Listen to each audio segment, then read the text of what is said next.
రాజుగారికి లేక లేక ఒక ఆడపిల్ల పుట్టింది. చాలా ఆటగా ఆడపిల్ల పుట్టిందని ఆ రాజ్యమంతా పిలిచి భోజనాలు పెడుతుంది. పంచి పరవన్నాళ్ళు ఇచ్చాడు. చాలా ఆనందంగా పెడుతున్నాడు. సరే, అందరికీ గిన్నెల్లో పాయసం కూడా పట్టించాడు. తిన్నాక అదే సమయానికి పైన ఒక పెద్ద గెద్ద ఒక పామును చంపేసి తీసుకుని వెళ్తుంది.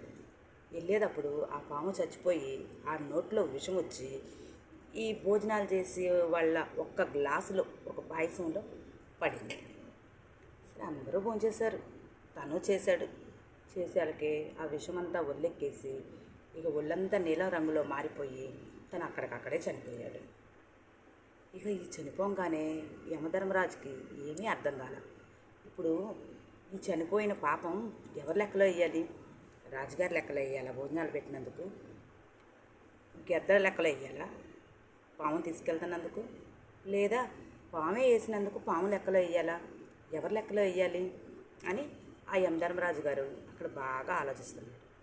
సరే, కొన్ని రోజులు అలా గడిచిపోయింది. గడిచిపోయాక వేరే ఊరు నుంచి రాజుగారు సన్నిధి కోసం అని వస్తున్నారు. అంటే వేరే ఊరు నుంచి ఏదో పని మీద వస్తున్నారు.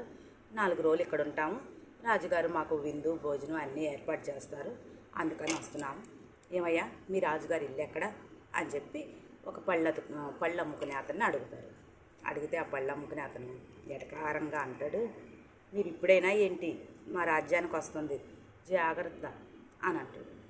ఏమైంది, ఎందుకు అలా చెప్తున్నారు అని అంటే, ఏమో ఈ ఇందు టైంలో ఏమైనా అవ్వచ్చు, మీ ప్రాణమైనా పోవచ్చు, నాకైతే ఏమీ తెలియదు బాబు అని చెప్పని అంటాడు. ఇవన్నీ ఎవరేంటున్నారు? పైన యమధర్మరాజు అంటున్నాడు.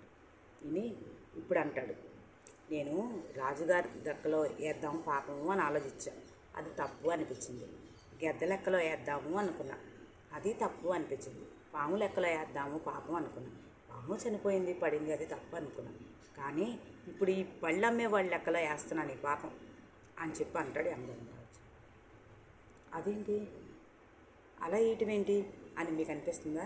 నాకైతే అనిపించింది. మీకు కూడా అనిపించిందా? అవును, అలా వేయటమే కరెక్ట్. ఎందుకంటే తప్పు చేసేవాడు ఒక వంతు, చెప్పుకునేది 100 వంతులు. ఈ రోజుల్లో ఎలా ఉన్నారంటే జనం, అక్కడ జరిగింది ఒకటి కానీ చెప్పేది 10 రకాలుగా కల్పించి చెప్తున్నారు. అందుకని ఆ దేవుడు ఇప్పుడే కాదు ఎప్పటి నుంచో చేసే పని అదేనంట. చేసిన వాడికన్నా చెప్పుకున్న వాడిదే పాపం ఎక్కువ అంటారు. ఏమంటారు?